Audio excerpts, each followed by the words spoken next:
Bora lá, minha gente. Boa tarde. Esperar o pessoal chegando aqui. Boa tarde, Michele já entrou. Breno. Vamos lá. Carla. E aí, o pessoal tá chegando. Vamos lá para a segunda live da dupla.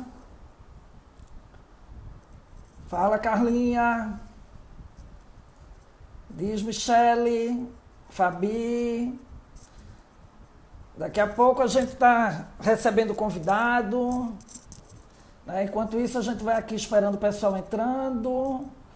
Fábio, daqui a pouco, deve dar sinal de vida. E aí eu chamo ele para participar aqui da nossa live, porque ele é o convidado do dia.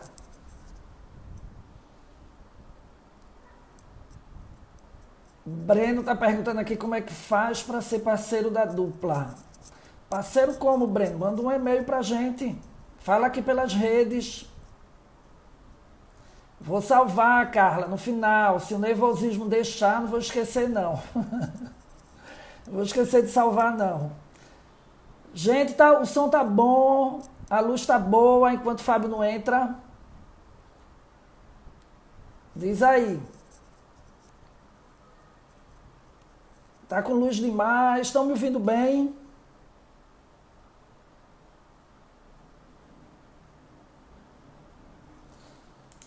Olha aí, Breno. Michele já botou aí, ó, contato@duplacom.com.br. Ah, ótimo, Carol. Obrigado, hein? Só você que me respondeu, tá vendo?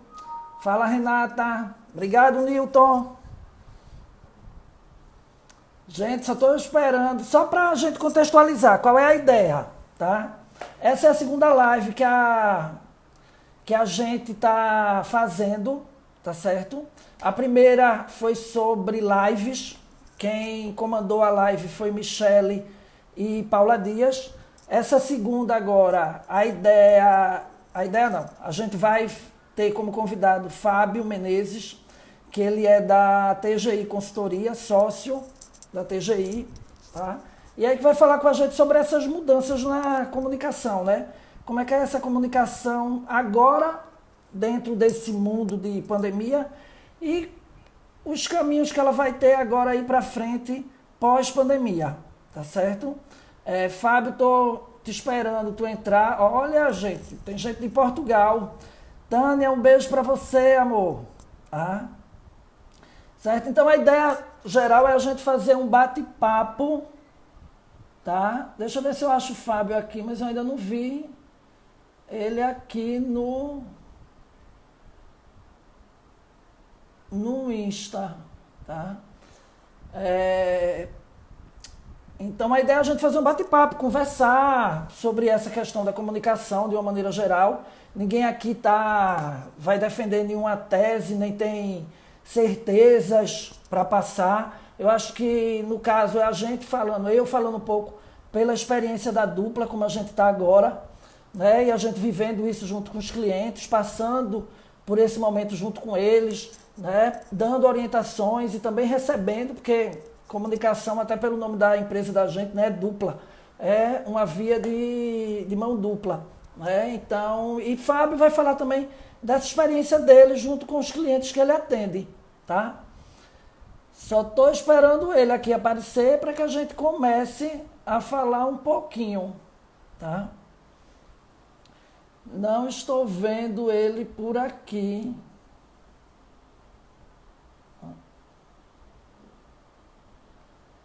Agora, tá? Que chegou. Deixa eu chamar ele aqui.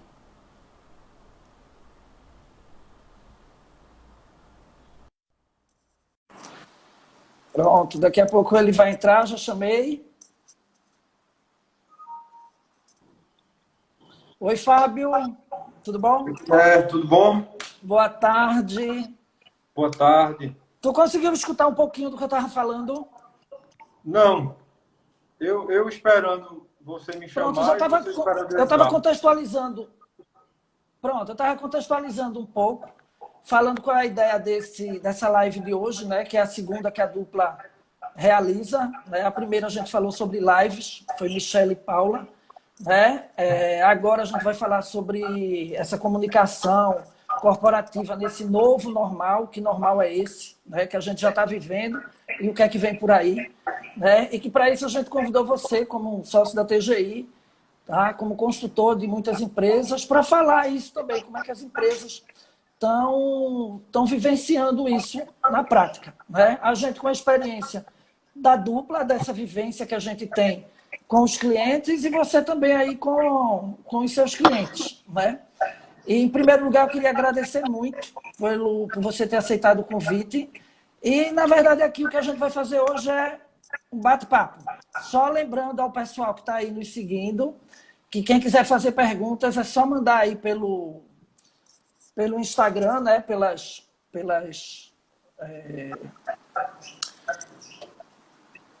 Pelos contatos do Instagram, mandar essas perguntas e aí, à medida do possível, aqui a gente vai tentando responder, tá? Certo? Eu vou começar só para falar um pouquinho disso que a gente está sentindo, né? Do como é que está esse mundo aí dessa comunicação, né? A gente, acho que para entender melhor do que é que a gente vai passar, a gente precisa entender que todas as empresas passaram por um processo de mudanças muito grandes, né, dentro das suas rotinas mesmo de produção, e que isso também acabou vindo se refletir na comunicação delas. Né? Porque a comunicação é uma parte importante dentro da estrutura das empresas, e essa comunicação ela estava toda, vamos dizer assim, meio que programada dentro de um ano, principalmente para as áreas de marketing, e que com essa pandemia ela acabou se passando, tendo uma revolução. Na verdade, ninguém nunca viveu isso, isso é completamente algo novo. Tudo que, quando se vai falar sobre essa pandemia, se usa como exemplo a gripe espanhola, lá do século passado. Então, quer dizer, a gente não tem nada muito perto da gente para vivenciar algo tão crítico quanto esse. Né? O que a gente está percebendo, pelo menos no mundo da gente, da dupla, junto com os clientes, e aí depois você me corrige se você também está sentindo isso, é que o que está sendo determinante agora para a comunicação das empresas, né, tanto nesse momento pós-pandemia, quanto para o futuro, é como elas vão se comunicar junto aos seus stakeholders. Né? E, na verdade, o que hoje a gente viu, que a gente está vendo na comunicação, é a necessidade da empatia. Né? A empatia, ela é quase que como se fosse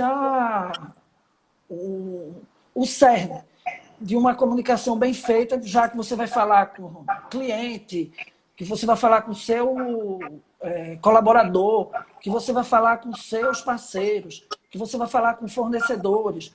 Então, assim, esse momento é um momento muito mais de empatia, que você tenha uma comunicação muito mais voltada para isso, né? E não para aquela comunicação institucional. Isso a gente está vendo até nos discursos que a gente está elaborando para os clientes. Né? Essa mudança de retórica e de discurso. Eu não sei se você está sentindo isso. Bom, primeiro, agradecer o convite, né? O seu convite, o convite da dupla, para a gente bater esse papo aqui sobre um assunto que eu gosto muito. Eu não sou especialista em comunicação, nem se vocês são especialistas em comunicação, mas eu tenho muito interesse e estudo o que posso sistematicamente sobre esse tema. Falar sobre pós-pandemia ainda é muito difícil. Né? A gente tem ainda muitas incertezas, a começar pela própria questão cronológica do tempo, né? Até quando vai a quarentena, até quando vai o lockdown, depois como vai ser essa flexibilização do isolamento. E este fator tempo, ele tem um potencial de influenciar diretamente o modo como se dará este momento, né? Como se dará essa pós-pandemia. Mas a gente pode debater aqui sobre algumas pistas, né? Eu acho que o futuro deve envolver mais digitalização. É claro que essa é uma palavra muito repetida nos últimos tempos aí, mas a gente não pode deixar de citar. E a digitalização, ela vai acontecer de diversas formas. Seja no modo como as pessoas consomem produtos, serviços, consomem informação, inclusive, na maneira como as organizações irão se comunicar e até da maneira como as empresas irão produzir produtos e serviços, com mais processos internos digitais, com uso mais intensivo de tecnologia. Eu acho que isso é uma tendência que vem se configurando cada vez de uma forma mais concreta. Acho também que outra tendência é de uma comunicação, exatamente como você falou, que considere muito a empatia, a compaixão e também uma comunicação cada vez mais objetiva. Porque nós todos, né, sofremos um tsunami de informações diário, a todo momento. Só pelo smartphone, as fontes são diversas. Né? Hoje eu entrei num grupo de uma mídia, do Telegram. Eu nem tinha Telegram. Aí entrei nesse grupo e fiquei impressionado com a quantidade de informações organizadas, sistematizadas, as capas dos jornais, um áudio com um resumo das perspectivas político-econômicas do dia, mas uma série de, ou seja,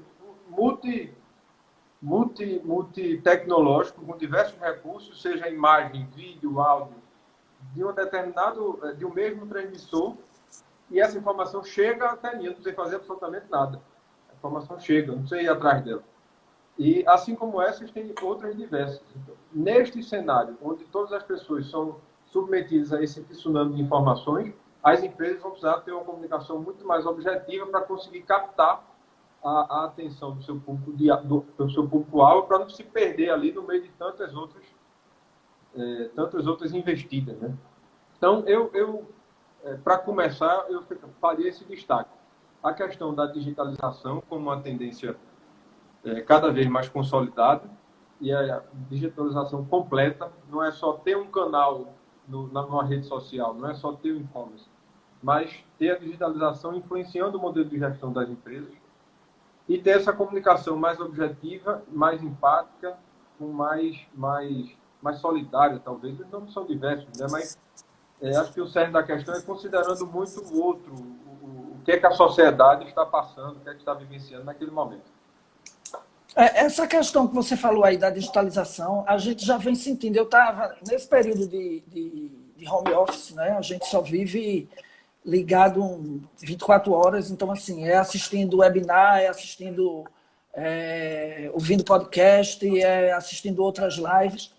E aí eu assistindo uma live da Fijan, justamente sobre essa questão de comunicação, e aí os especialistas lá eram professores, pessoas da academia, falando justamente isso, né? Essa questão da digitalização, que hoje, a crise acabou forçando com que as empresas entrassem, até aquelas que eram aversas, vamos dizer assim, ao digital, elas foram forçadas a entrar no digital. Né? Elas têm que entrar no digital, porque se ela não entrar no digital, ela está fora. Mas não é entrar no digital, como você estava falando, não é entrar no digital porque criou um canal no YouTube ou criou uma página no Instagram. É entrar no digital com propósito. Né? Não adianta você entrar na comunicação digital sem você ter propósito, sem você ter repertório, sem você ter um trabalho voltado para o seu cliente, seu público. Né? Não vai ser o entrar por entrar. Né? Tassi está até colocando um negócio aqui só para complementar, né? Que ela está dizendo assim, está se falando em economia de contato, ou seja, reformulação, porque o campo digital vai prevalecer, porque todo mundo vai querer distância um do outro, né? Todo mundo vai querer, hoje em dia, com medo da disseminação do corona, ficar mais distante. Mas é isso, se você não tiver também propósito para você estar ali no digital, você também não vai acontecer, sua comunicação também não vai chegar ao seu cliente. A gente lá na Dupla, acho que até para dar um exemplo mais concreto disso, a gente já teve, né, várias propostas agora de clientes querendo entrar no digital, até engraçado, um foi um médico que chegou para dizer assim, esse mundo era um mundo que eu não queria, o que eu tenho é um Instagram pessoal, que falo lá do meu jantar com a família, da praia e tudo mais. Mas meus amigos estão no digital e hoje estão conseguindo manter o trabalho, coisa que eu não estou mantendo o meu trabalho porque eu não estou no digital. Né? Então, assim, é esse forçar, ser forçado a entrar no digital, mas entrar no digital com um propósito, né? Com algo que concreto para você vir e realizar lá. Sim. É porque é uma onda, tem aquela frase, né? Não há nada mais forte do que o momento que a ideia chegou, né? Alguma coisa não é exatamente assim, mas a ideia é essa. Porque o que aconteceu é que nós todos, você disse muito bem, acho que a palavra é essa. Nós todos fomos obrigados a funcionar dessa forma. E aí não tem jeito, não é uma questão de preferência. A questão é de melhor ou pior adaptação a isso que agora é a nova realidade. Né? É claro que eu não acredito que vai ser assim sempre. Acho que às vezes a gente tem uma tendência de... A gente tem uma determinada situação e agora fomos obrigados a trabalhar de uma forma, para boa parte das empresas, completamente diferente. Gente que não tinha prática do home office ou pessoas que faziam alguns trabalhos em casa agora estão trabalhando 100% do tempo em casa. E aí, às vezes, a gente tende a imaginar o futuro de uma forma oposta ao que a gente tinha antes. Eu acho que o futuro ele vai ser mais híbrido, ele vai ser mais integrado. Acho que nós teremos uma presença do trabalho em home office, das reuniões remotas, ou das lives, como a gente está fazendo aqui. Isso vai estar muito mais presente, sem dúvida, mas vão sim continuar existindo reuniões presenciais, trabalhos nos escritórios. Isso vai depender muito da característica de cada negócio, do modelo de gestão, das ferramentas, da aceitação do cliente. Você tem exemplos práticos de clientes que não gostavam de fazer reuniões remotas, mas agora, como ele foi obrigado a fazer todas, ele descobriu que funciona. Não tem nenhum problema. E aí eu repito, é evidente que terão reuniões que vão ser muito melhores fazer presencialmente, ou vão ser até necessárias fazer presencialmente. Eu acho que o futuro vai ser de uma grande combinação, que não é possível a gente antecipar por completo como é que vai ser, mas a gente vai ter que participar dessa construção com um nível de abertura às mudanças muito maior, porque essa questão sanitária ela vai ser mais determinante, né? Pelo menos no curto, médio prazo, vão ter algumas questões que a gente não vai poder fazer. O que as pessoas não vão querer fazer. Então, tem muita coisa. E até dentro disso que você está falando aí, dessa digitalização, que ela não fica restrita, né? Não é só restrito ao mundo corporativo, né? Tânia, que está lá em Portugal, falando lá de Lisboa, ela também está comentando isso, né? Que esse é um fenômeno que também ocorreu em âmbito doméstico, tanto do teletrabalho, como por causa das escolas virtuais. É um fenômeno maior do que no meio corporativo, porque isso... Hoje a gente está vivendo isso. Né? Então, hoje a gente tem cliente que é escola, que teve que se adaptar completamente a criar toda uma estrutura para ter aula online, né? Para dar aula para os filhos. Né? E não é só agora, é a questão da aula, é tudo que você vai oferecer junto à aula. Né? Para que você possa fazer com que essa família tenha contato com informações com o psicólogo, com a atividade física, né, com a arte. Então, é um conjunto muito maior de projetos, de processos que a gente está tendo que se adaptar. Né? Exatamente. Isso é uma coisa inevitável. E que chegou meio que de repente, né? A gente não teve muito tempo de planejamento e adaptação, mas foi feito assim e também tudo tem prós e contras, né? Então, o fato de ter sido feito de uma forma meio que de repente, mesmo do dia para a noite, de alguma forma talvez tenha acelerado essa adaptação. Não exatamente às ferramentas tecnológicas, não estou falando de uma forma objetiva, mas todos nós fomos obrigados a mudar a chave dentro da cabeça de uma hora para outra. E aí, como você está impedido de sair de casa, você tem que mudar, né? Mas trazendo um pouco para essa discussão que a gente está tendo, para o foco da comunicação, eu acho que tem uma coisa importante aí, que não é exatamente nova, né? Há muito a gente já fala, né? Todos nós a gente adota um sobrenome ao nosso nome original quando está representando uma empresa. Né? Então, é Diné da Dupla, é Fábio da TGI, enfim, isso é uma coisa, não é nova. Só que agora a gente está vivenciando isso também no home office. E como a gente não teve tanto tempo de adaptação, tem pessoas que têm mais facilidade e outras menos, é preciso também uma certa atenção a isso, né? Como é que você representa a empresa dentro da sua casa, com a estrutura que você tem, que não foi exatamente preparada para isso, né? A maior parte das empresas não tem um escritório com lugar, com a iluminação correta para fazer lives, microfones, equipamentos, ou os filhos que não estão na escola estão participando de muitas dessas reuniões, de muitas participações especiais, né? De vez em quando aparece. Isso é uma forma que eu acho que tem uma certa licença poética, uma certa aceitação, porque todo mundo teve que se adaptar, mas ao mesmo tempo a gente começa a pensar sobre isso. Como é que vai ser no futuro? Como a gente deve considerar isso na política de comunicação? Porque já que tudo é imagem, mais do que nunca, a gente vive num mundo cada vez mais com imagens e fotos e vídeos e lives, enfim. Então, como é que a imagem corporativa ela vai se dar neste novo cenário, né? Eu acho que tem uma questão que é óbvia, que é a estratégia, já falamos, né, a questão da presença digital, tem que estar com uma estratégia clara, com um propósito, enfim.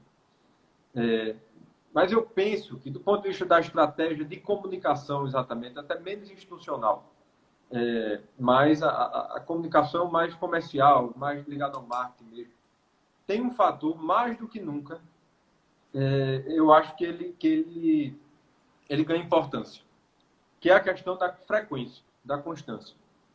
Eu vejo muitas empresas que não têm o hábito de fazer comunicação sistemática e, por algum motivo, quando aparece alguma necessidade, alguma oportunidade, e elas tomam a decisão de fazer alguma ação, pode ser uma televisão, um jornal, mídia social, o que seja, há uma certa expectativa de um retorno muito contundente, um retorno muito positivo. E, normalmente, ele não vem, né? A não ser que você faça uma grande campanha, muito estruturada, com muito recurso, muito intensiva em mídia, talvez aumente as possibilidades, mas na média, o que a gente observa, normalmente iniciativas pontuais aqui e ali, elas, embora gerem uma expectativa de retorno, normalmente esse retorno não vem. E eu acho que, mais do que nunca, a questão da frequência, da comunicação, mesmo com orçamento mais modesto, com orçamento reduzido, mas desenvolver uma estratégia que permita a empresa estar aparecendo sistematicamente, sendo lembrada na mente do seu público-alvo, dos seus clientes.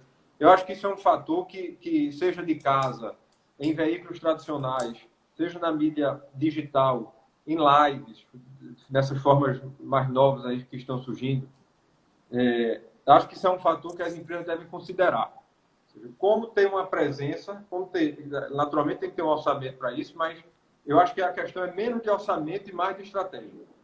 Como você tem um orçamento mínimo, mas com investimento permanente. Eu acho que essa questão aí que tu falou do orçamento e da importância da continuidade, isso é algo que a gente sempre debate, principalmente a gente que trabalha nas agências de comunicação, nos grupos, tipo na Abracom, né, que é a associação que a gente faz parte. A gente sempre debate isso, né, que comunicação não é algo pontual. Você tem que ter continuidade, porque não adianta você falar hoje e amanhã você deixar de estar, seja ele nas mídias tradicionais ou seja no digital, entendeu? Se você não dá continuidade a isso, ela vai se perder, a sua mensagem, o seu discurso, ele não reverbera, né? Porque você só fala ali naquele momento e naquele momento ele concluiu aquilo ali. Aí entra naquela velha discussão, né? As empresas elas têm que tirar o setor comunicação da rubrica despesa e botar na rubrica investimento, né? Ver como investimento. Agora, é engraçado isso. Na Dupla, a gente vai fazer 12 anos, a gente já passou por algumas crises, vamos dizer assim. Crises mundiais, né? Já pegou a de 2008, depois teve a de 2013, 2014. Agora está tendo essa, e eu acho que um diferencial nessa crise, diferente das outras, era que nas outras a gente sentia que a comunicação era logo o primeiro a ser cortado. Viu? Era tipo assim, ah, não, isso aqui é custo mesmo, a gente vai ter que tirar. Eu não sei se nesse momento, como a gente agora está muito, eu acho que isso aí, os estudos de academia vão depois analisar isso com mais perfeição, mas eu Sim. não sei se essa questão da gente estar todo mundo em home office, você não ter esse contato direto e essa necessidade de você falar para o seu público, né? Você estar junto do seu cliente ou do seu fornecedor, forçou as empresas a procurarem a falar mais, a se comunicar mais. Então, a gente está sentindo isso lá na Dupla, a procura por, desde serviço de assessoria de imprensa, desde serviço de planejamento e comunicação, desde serviço na área do digital, desde fazer até media training para poder falar melhor nesse momento, já que nem todo mundo tem a expertise, tem a facilidade de falar diante de uma câmera ou de um microfone. Isso a gente está percebendo uma procura maior, né? Um interesse maior das empresas nesse processo de se comunicar. Agora, se isso vai ser algo permanente, é algo que aí o tempo é que vai dizer. Mas, pelo menos agora, eu acho que a gente está tendo uma procura diferente das outras crises, quando a gente já era o primeiro a ser cortado, sabe? E é um movimento interessante. Perdeu aquela história, o corpo a corpo, né? O corpo a corpo ele sumiu e o boca a boca se transformou, ficou restritamente digital praticamente. Aquela história da indicação, as pessoas não se encontram mais, ou pelo menos o que deve acontecer aí é irrisório. Mas se encontrar nos restaurantes, no shopping, nos eventos, para poder ter uma conversa, fazer uma indicação, fazer uma demanda, enfim. Isso aí não está existindo agora. Então, a comunicação ela se concentrou em ser digital, mesmo que seja de uma pessoa para outra. É uma mensagem que manda. Ligação é uma coisa que se fazia quase que antigamente, né? Diminuiu muito. Mas. Eu acho que hoje eu só falo no telefone ligação para minha mãe, porque ela não consegue usar o WhatsApp ainda. Mas o resto é tudo no WhatsApp. Tá? Ó, só para ele depois não ficar com raiva, deixa eu fazer aqui a pergunta que Eduardo mandou. Ante o cenário do imprevisível e de novos arranjos do trabalho, quais vantagens e fraquezas que a comunicação se colocou para os outros setores da economia? Não entendi direito. Vê, ante o cenário do imprevisível, né? Porque a gente está totalmente no imprevisível agora, a gente não sabe o que. E de novos arranjos do trabalho, essa questão do home office, né? De trabalhos até quando voltar nos escritórios, mas vai ser dentro de outra formulação, né? Sim. Quais as vantagens e fraquezas que a comunicação se coloca para os outros setores da economia, né? Acho que o Eduardo quer perguntar mais no sentido de como é que outros setores da economia, o turismo, né? Eu acho que o entretenimento, né? A indústria, como é que ela vai trabalhar isso também, né? Eu acho que a minha visão é o seguinte. Uma tendência cada vez mais comentada, a gente está aí nesse momento de muita incerteza, como você falou, como o Eduardo falou. Então, toda semana, as empresas, né, os especialistas vão produzindo uma série de relatórios, a gente recebe aí, para ficar tentando antecipar um pedaço do que pode ser esse pós-pandemia, né? Mas uma das coisas que é cada vez mais falada é que o consumo ele será mais seletivo. As pessoas tendem a consumir daquelas organizações com as quais tem algum tipo de identificação, seja com estilo, seja com a comunicação em si, a cultura, o modelo de gestão, enfim, a forma como a empresa se relaciona com os seus parceiros, com a sua equipe, enfim, com os seus stakeholders de uma maneira geral. Acho que um exemplo é o crescimento da comunicação digital e o uso de robôs por algumas empresas. Naqueles chats, dos WhatsApp, fale aqui comigo, como você vai ver, é um robô. Eu não sou contra robô, mas tem alguns que são muito chatos e não resolvem muitas coisas. Então, acho que se as empresas não usarem esse recurso com cuidado, elas correm o risco de estabelecer uma relação fria com os seus clientes. E aí eu acho que pode ser um risco muito alto. A demanda é por uma comunicação, e aí inclusive a comunicação digital, com uma certa humanização. E eu acho que isso serve para todos os setores da economia. Acho que isso é mais uma questão de como a comunicação deve ser, que é o nosso tema central, né, no pós-pandemia. As pessoas buscam a comunicação mais humanizada. Eu vi um estudo hoje das duas empresas, a Meca, a empresa de plataformas digitais, e a Talk, empresa de pesquisa. E me chamou a atenção esse resultado. Diz que a pesquisa apontou que 32%, estou vendo aqui para não esquecer o número, 32% das pessoas que responderam, né, acham que as empresas, ou seja, as marcas, poderiam estar fazendo algo por elas durante a pandemia. 32%, um terço praticamente. Ou seja, há uma expectativa de humanização e de responsabilidade do setor privado, responsabilidade empresarial com o seu público. O estudo ainda aponta que a linha que separava o marketing tradicional da responsabilidade social, ela tende a desaparecer. Vão trabalhar cada vez mais juntos. As pessoas tendem a comprar de empresas que identificam um propósito muito claro, né? Além do produto físico, do serviço na ponta que é prestado. E aí, tentando responder a pergunta de Eduardo, acho que a gente pode considerar isso para todos os setores. O consumidor tende a ser mais seletivo no mercado, que deve ser menor, por conta do impacto econômico dessa crise. E, consequentemente, este fator, que não é dessa crise, já vem adiante. Né? As pessoas querem se identificar com as empresas, querem perceber um fator mais de humanização daquela comunicação, da forma como a empresa se relaciona com os clientes. E nessa crise agora, eu acho que isso tende a se acelerar. Então, todos os setores vão precisar cuidar mais da comunicação nesse sentido. Ter uma comunicação mais, talvez usando aí a expressão que você usou no início, considerando mais a empatia e o contexto que a sociedade está vivendo. A gente vê alguns exemplos aí de empresas fazendo determinadas comunicações, determinados anúncios, que parece que não está acontecendo nada no mundo. E as pessoas reagem a isso. E pegando um pouco desse gancho do que tu falou aí, dessa pesquisa, é engraçado, porque participando, né, desses webinários, dessas lives, tudinho, e o que a gente escuta muito dessa área de comunicação, principalmente dessa comunicação para o digital, é justamente isso. Se você não for ter uma comunicação voltada para serviços ou para utilidade, ela não vai falar com o público, entendeu?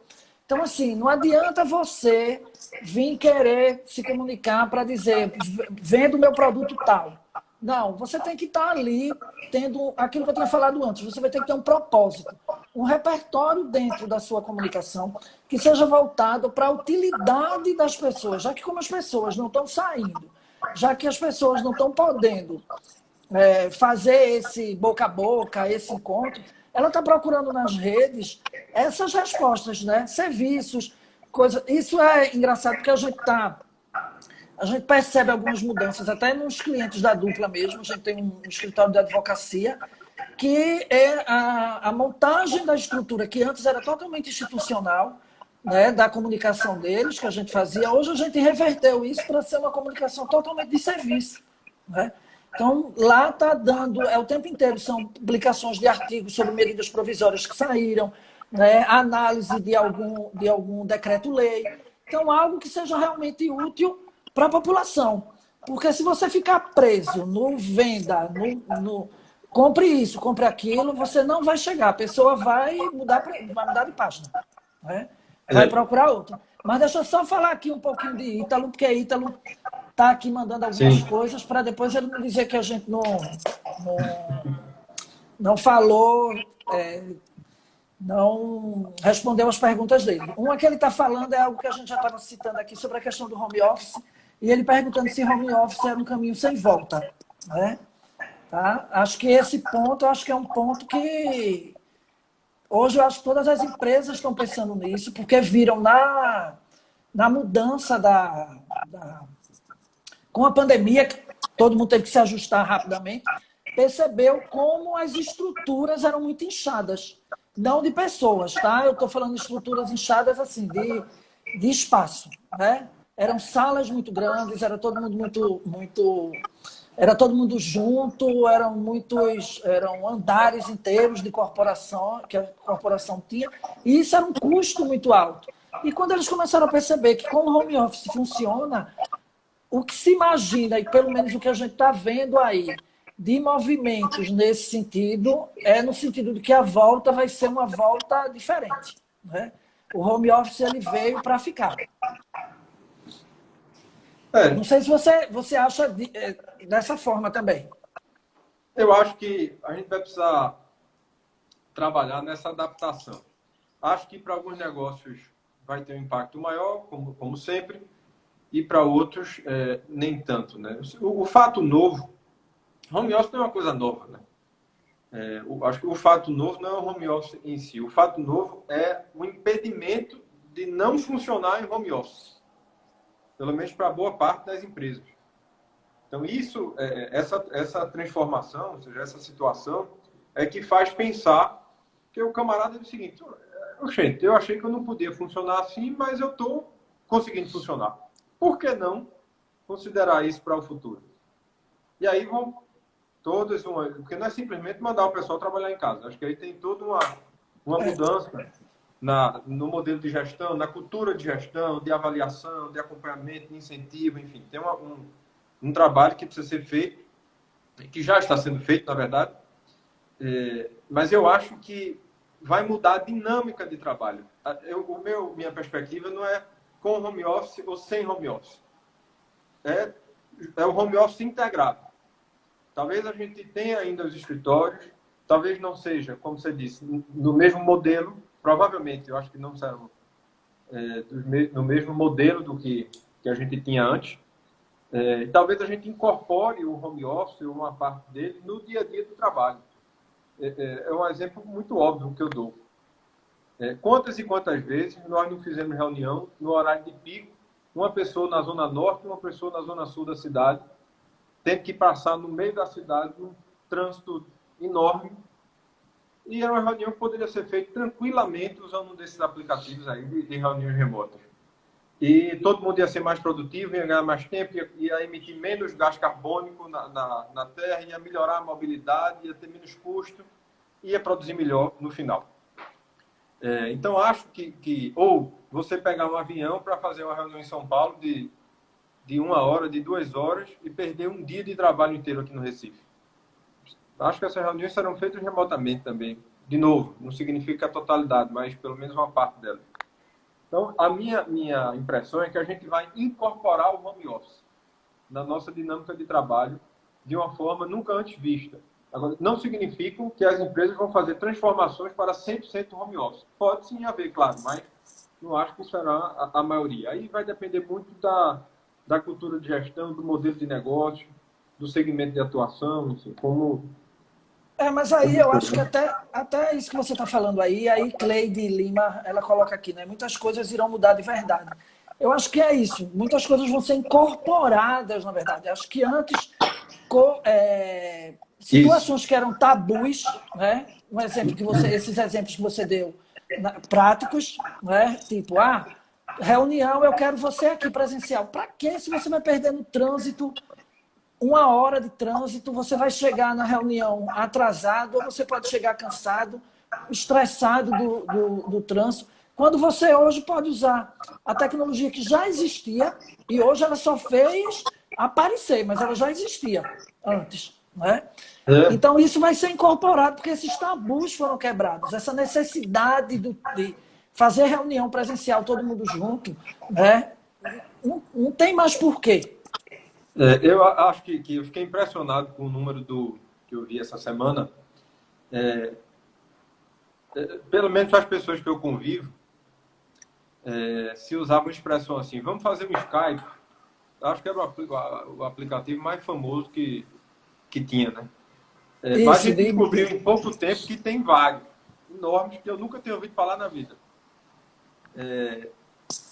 E aí você vê um deles, um dos mais famosos, o Zoom. Ele atingiu um valor de mercado maior do que as 7 maiores companhias aéreas do mundo.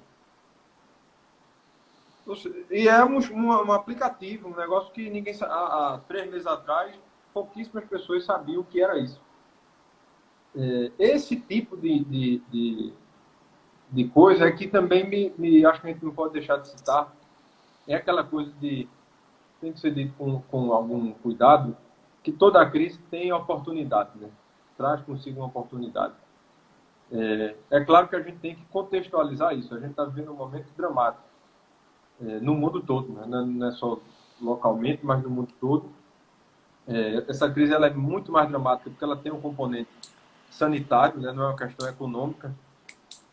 Depois de viver essa crise, talvez a gente possa até dizer não é uma questão econômica apenas, como se já não fosse muita coisa, né? Mas tem essa questão que é extremamente dramática, então a gente tem que contextualizar sempre essa expressão. Mas para o Zoom, por exemplo, é um crescimento que eu acho que ele nunca esperava ter, não fosse essa crise que a gente está vivendo. Então sempre tem oportunidades que a gente deve ficar atento. Claro que sempre vão existir setores que vão sofrer mais ou menos, né? Mas é um número assombroso, ou seja, é um valor de mercado maior do que as 7 maiores companhias aéreas do mundo. Cheio de avião, cada avião desse, milhões de dólares, e um aplicativo vale mais que ele.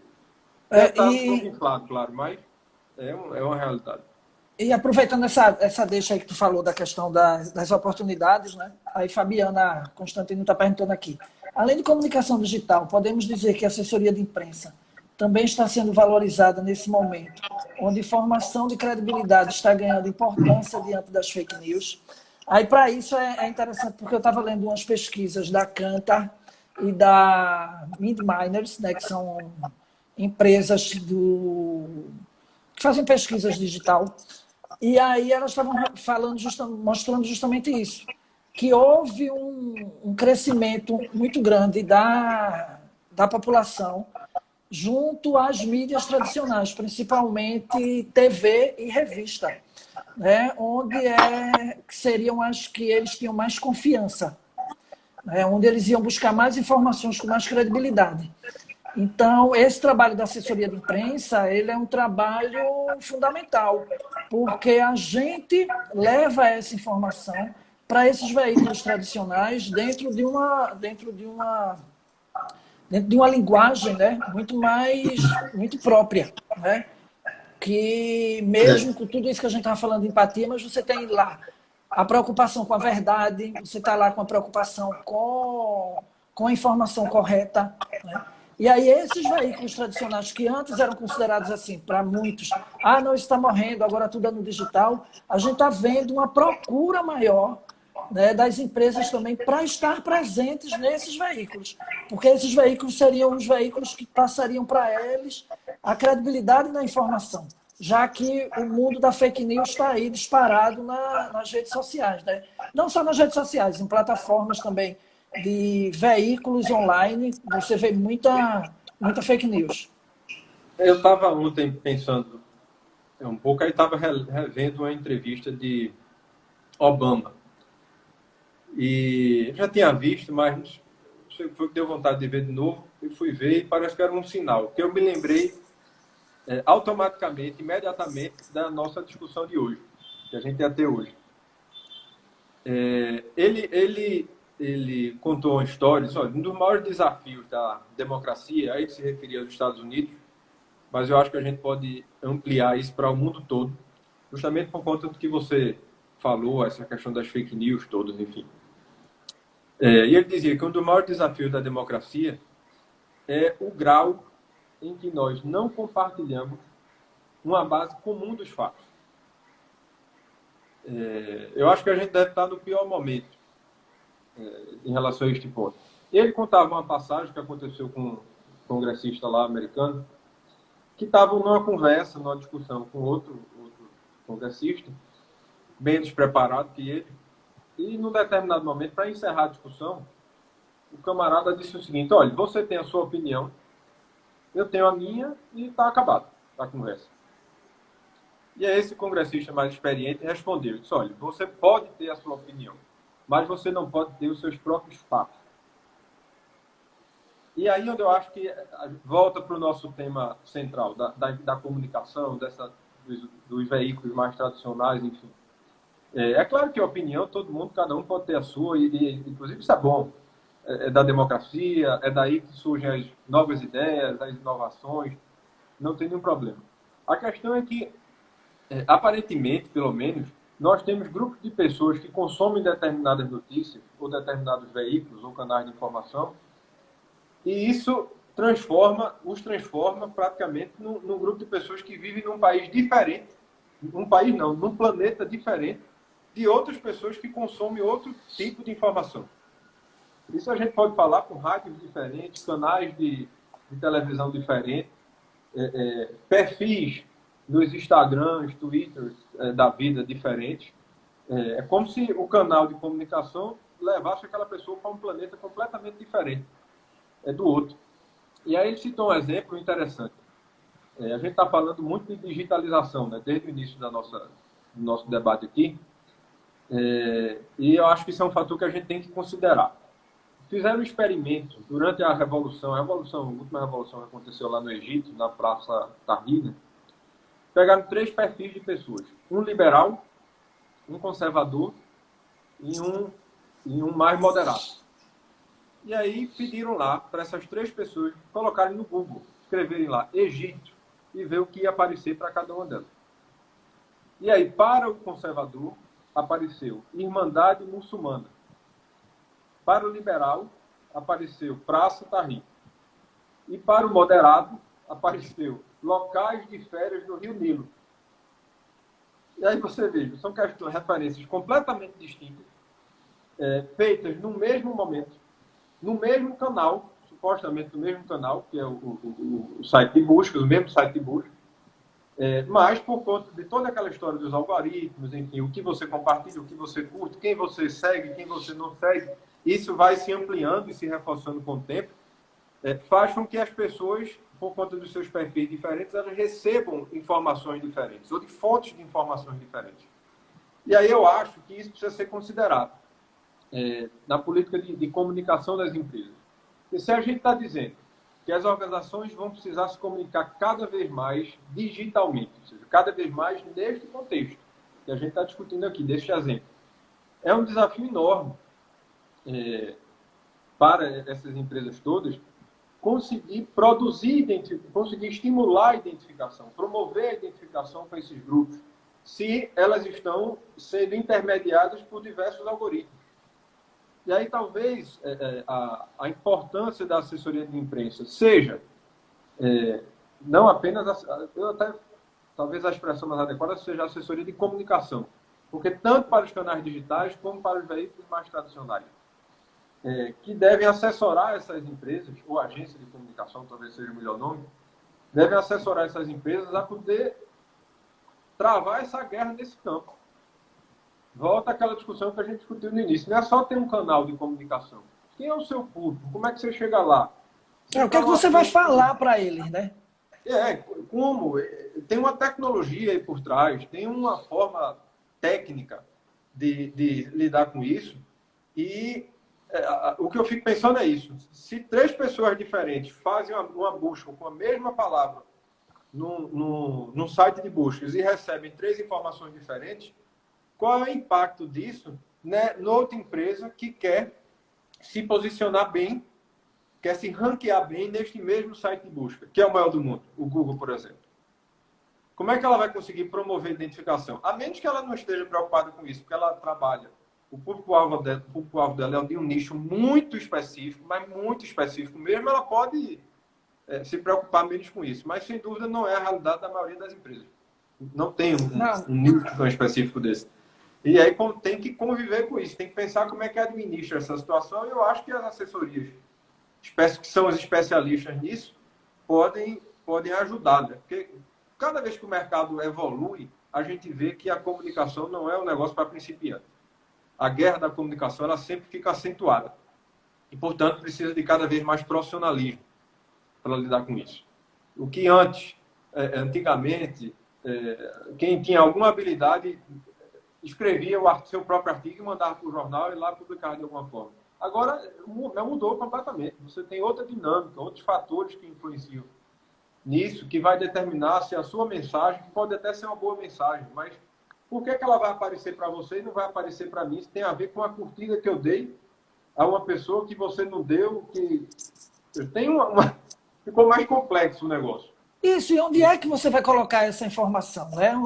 Qual é o meio que você vai usar para que essa sua informação ela seja disseminada? Né? Isso é muito importante, porque o que você está vendo aí hoje é um aglomerado de locais, de espaços que você está recebendo o tempo inteiro, né? Você está sendo bombardeado o tempo inteiro com informação, mas que informação é essa? Né? Qual é a credibilidade que aquilo ali passa? Mas deixa eu fazer a pergunta aqui de gente em negócios, que ele perguntou: quais são as principais mudanças de consumo de informação nesse momento de pandemia? Eu acho que o primeiro fator aí é relacionado ao volume de informações. Se dizia, antigamente, tinha uma conta, que eu não lembro quem foi que fez essa conta, mas mais de uma década atrás, tinha uma conta que, para uma pessoa ficar bem informada, ela precisava de mais ou menos de 5 a 6 horas por dia.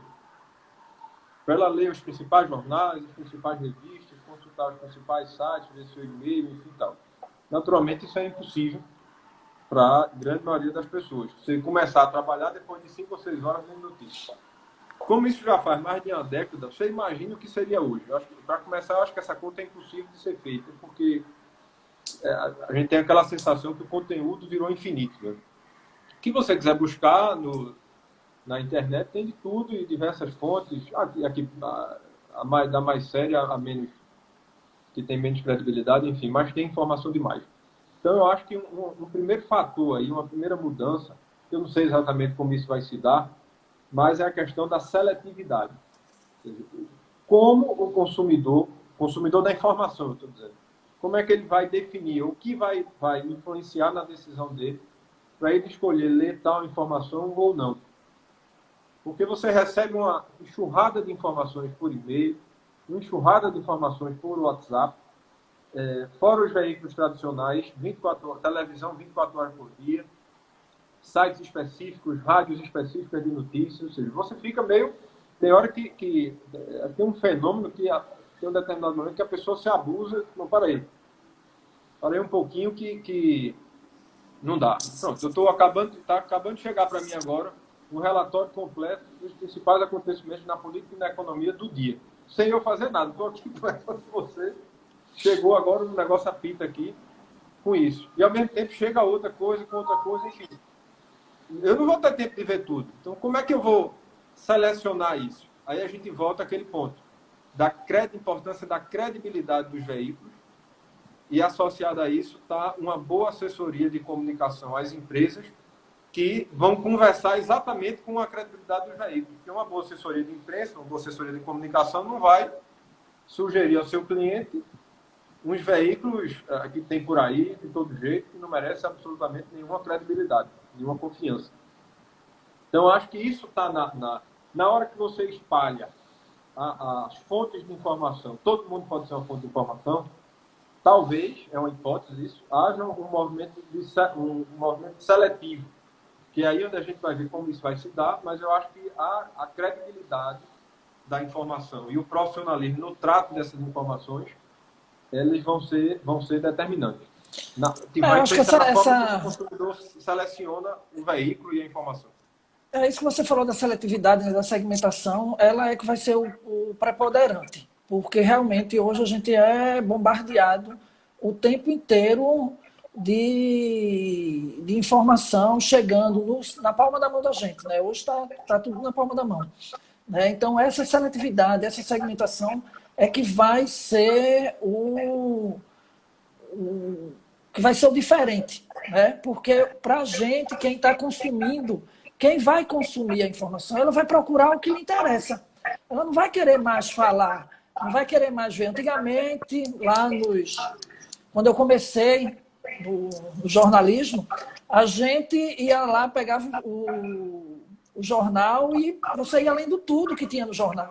Depois os jornais começaram a segmentar, então você tinha cadernos de política, caderno de cidades, né? Caderno de cultura. E aí eu me lembro que na época de faculdade a gente brigava assim, eu só quero ler cultura, me dá aqui o caderno específico de política, que é mais o que me interessa. Então, essa seletividade, ela veio aumentando com o tempo, principalmente porque hoje você tem essa gama gigantesca de opções de informação, né, e de veículos.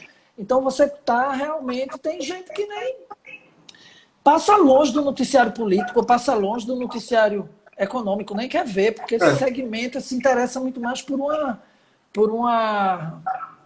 um tema ou por uma especificidade de um assunto que para ele é muito mais interessante. Eu acho que tem outra coisa que eu não falei nessa pergunta aí de Rafael. Tem um fator que eu acho que vai influenciar também nessa seletividade diretamente, que é a questão do design. O design da informação, a forma como a informação chega. E aí, principalmente, usando os canais digitais, né? Não exclusivamente, mas principalmente usando os canais digitais que permitem uma série de recursos diferentes. Enfim, acho que a informação vai ser muito mais consumida pelos smartphones. Isso já vem, não é de agora, isso já vem crescendo muito. E dentro dos smartphones, o design desta informação com esses diversos recursos de áudio, vídeo, todos os recursos visuais, de formatação de texto, de uma forma cada vez mais objetiva. É claro que isso tem outros impactos. Objetividade demais, tem que tomar cuidado para não ficar muito simples, muito superficial, né? Mas aí entra os especialistas ainda em design que vão tratar disso e ver uma forma de a pessoa ampliar esse conteúdo. Mas é porque o mundo hoje é visual, né? Tá nos olhos, né? Então, se você está procurando a informação de uma maneira mais rápida, mais direta e de uma forma que seja mais palpável e palatável para o seu olhar, né? Então, aquele mundinho de letrinhas, ele não chega mais, ele não interessa mais, né? Você tem que ver algo mais objetivo mesmo. Fábio, eu queria agradecer muito aí a sua participação, as pessoas que estão aqui vendo a gente, tá? Foi muito legal, acho que foi um papo assim, não, como eu tinha dito desde o começo, não era... Aqui a gente não vinha com verdades, a gente vinha para trazer experiências do que aqui a gente está vivenciando, tanto da parte da gente como agência de comunicação e de você como consultor de empresas que presta esse serviço para elas e vê o dia a dia delas, né? Então, o objetivo da gente era mais essa conversa mesmo. A gente nem falou de outras áreas da comunicação, como a comunicação interna mesmo, que é fundamental, né? Como é que a empresa, a gente está falando tanto da comunicação externa, mas a gente também pode ser um outro bate-papo, a gente falar muito da comunicação da empresa com seus colaboradores, né? E dos seus colaboradores, e além dos seus colaboradores, ela se distribui para os familiares dos colaboradores, porque quando ela fala com o colaborador, ela não está falando só com o seu funcionário, ela está falando também com a família dele, né?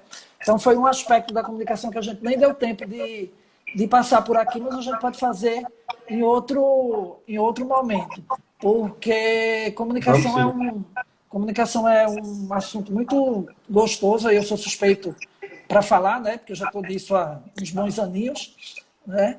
Mas foi um momento bom aqui de discussão, da gente tirar dúvidas. Acho que a gente conseguiu responder as perguntas assim de todo mundo, acho que não ficou nenhuma aberta. Se eu passei alguma aqui, não fiz, me desculpem, não foi por querer, foi mais, acho que pela questão do tempo mesmo. Queria mais uma vez agradecer a você, Fábio, aí por ter participado aqui com a gente dessa live. Eu que agradeço pelo convite. Para mim também é uma satisfação muito grande discutir esse assunto e discutir com vocês que têm tanta experiência e competência nisso. Eu acho que a gente tem que exercitar mais isso, debater mais as coisas. Tem muito poucas certezas sobre isso, mas quanto mais a gente vai promovendo o debate, mais chance a gente tem de pelo menos ter alguns bons insights, né, para usar para frente e para as empresas conseguirem se posicionar melhor e, consequentemente, reforçarem a sua competitividade. Gente, vou Boa noite, encerrando. obrigadíssimo. Obrigado. Vou encerrando aqui, lembrando que esse projeto vai continuar. É só seguir a gente nas redes sociais, que lá vocês vão saber quando vai ser a próxima. Tchau e boa noite. Boa noite.